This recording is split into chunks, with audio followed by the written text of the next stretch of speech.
Hoy en Memorias de Pez vamos a hablar y a intentar entender desde sus orígenes el conflicto que ha estallado entre Armenia y Azerbaiyán y que ha escalado hasta límites nunca vistos antes.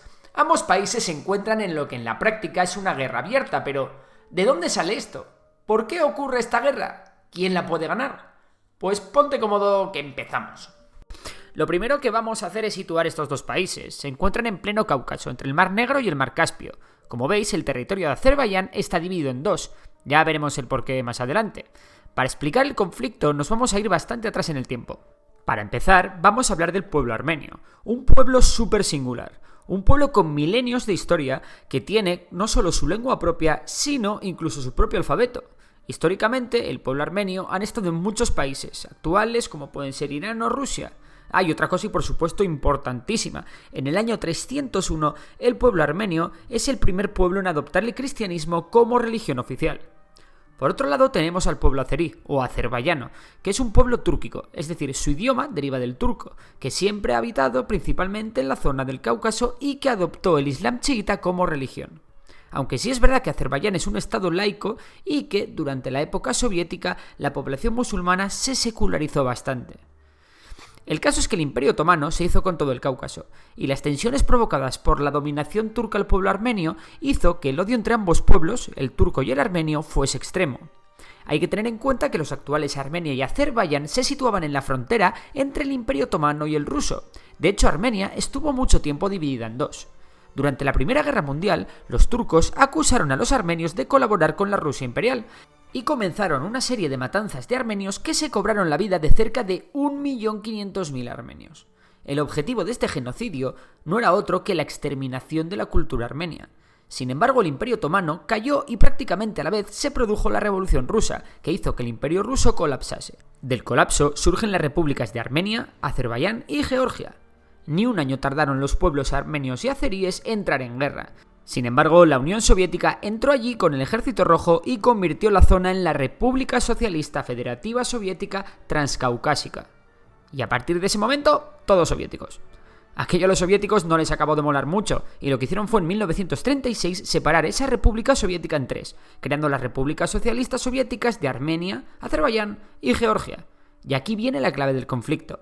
Como los armenios tocaron bastante las narices a los soviéticos, con alzamientos y revueltas, para castigarlos, Stalin incluyó a la provincia armenia de Nagorno-Karabaj dentro de la República Socialista de Azerbaiyán. Y ojo, porque el 94% de los habitantes de Nagorno-Karabaj eran armenios. Al final, los años pasaron y el gobierno azerí fue poblando la zona con más azeríes, mientras que el número de armenios cada vez era menor. Lo que no impedía que los armenios protestasen por el hecho de que Nagorno-Karabaj estuviese bajo control azerí. Cuando se desintegró la Unión Soviética, Azerbaiyán y Armenia corrieron a hacerse con todas las armas del Ejército Rojo que pudieron y entraron en guerra por el control de Nagorno-Karabaj, a pesar de que el Parlamento de la región optó por la independencia autoproclamando la República de Artsaj, con una clara tendencia pro-Armenia. Aunque los turcos hicieron todo lo posible para ayudar a los azeríes sin cantearse demasiado, al final la guerra la ganaron los armenios. Y desde entonces, aunque la región pertenece a Azerbaiyán oficialmente, el Nagorno-Karabaj, o Artsaj, está controlado por Armenia, que ha fundado allí sus propias instituciones. Es decir, Armenia ha montado su propio estado títere, la República de Artsaj, ocupando la famosa región de la que hablamos de Nagorno-Karabaj y además el territorio azerí que une Nagorno-Karabaj con Armenia. Desde entonces, los gobiernos de Azerbaiyán y Armenia han hecho todo lo posible por acrecentar el odio de sus ciudadanos hacia el enemigo. De la misma forma, cada uno ha jugado sus cartas buscando aliados. Mientras que los azeríes cuentan con el apoyo fiel y decidido de Turquía, los armenios y la República de Artsaj tienen a Rusia como su principal aliado, ya que en el país tienen muchos intereses y sobre todo bases militares con miles de soldados rusos en Armenia. No está claro qué puede hacer Irán en este conflicto, pero sus movimientos militares parece que pueden actuar en favor de Armenia, aunque Irán tiene una importante población azerí viviendo en su territorio, por lo que supongo que no van a querer buscarse muchos problemas. El verdadero problema para Armenia es que Azerbaiyán no solo tiene el triple de población que Armenia, sino que cuenta con una importante industria de petróleo y gas que ha desarrollado su economía muchísimo más en los últimos años que la de Armenia, que por otra parte ha sufrido de tal manera que al menos 10 millones de armenios están fuera de Armenia. Por ello, a nivel armamentístico, los azeríes están muy por encima de los armenios. Armenios y azeríes se sentaron a negociar en Madrid en 2009. La solución parecía ser unas elecciones en las que los habitantes de la República de Artsaj pudiesen decidir su futuro.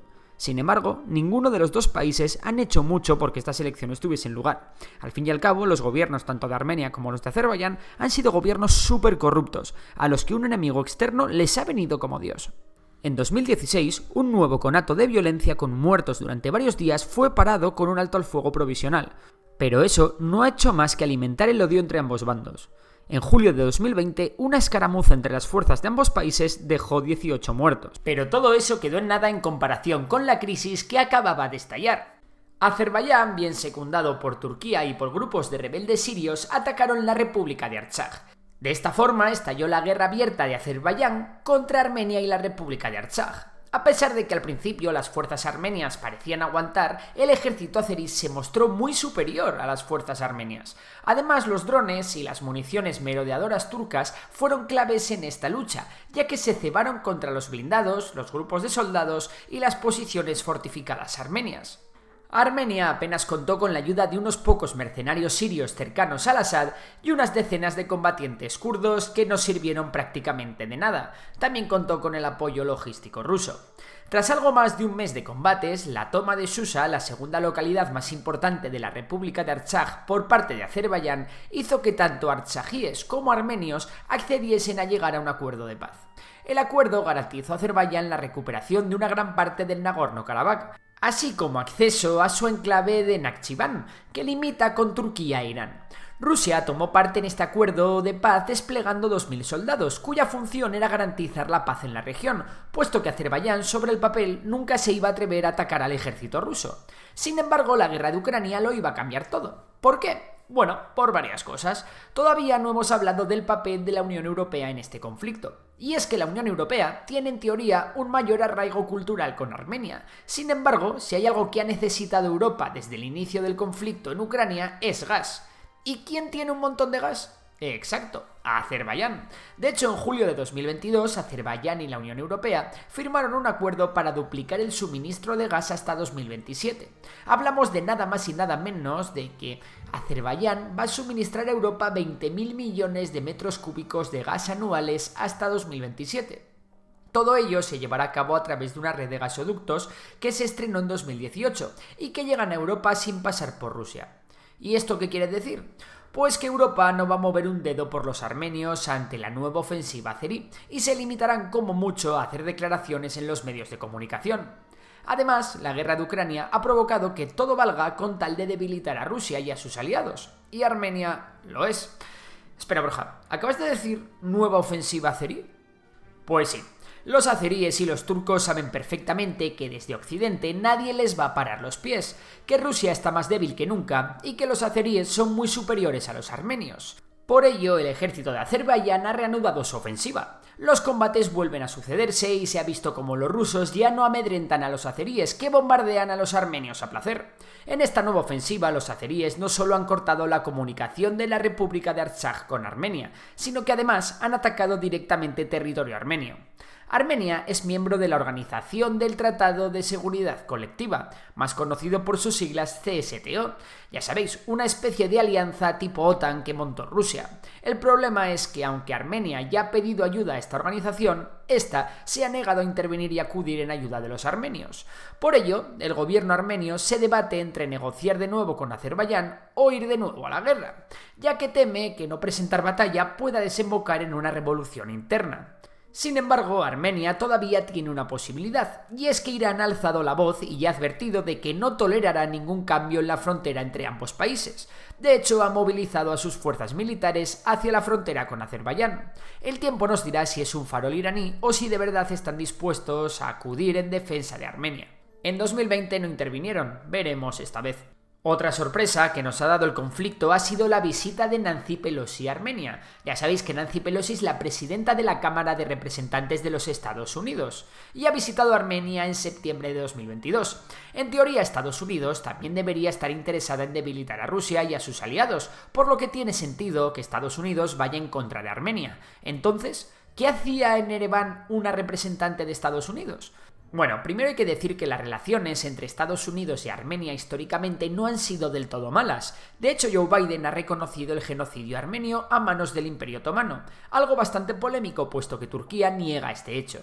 Y segundo, después de que Rusia no se metiese directamente en la guerra de 2020, después del debilitamiento del ejército ruso y después de algunos pequeños coqueteos de Putin con Turquía y Azerbaiyán, es posible que Armenia haya perdido la confianza en el bloque ruso y busque acercarse a Estados Unidos para tener la protección del tío Sam.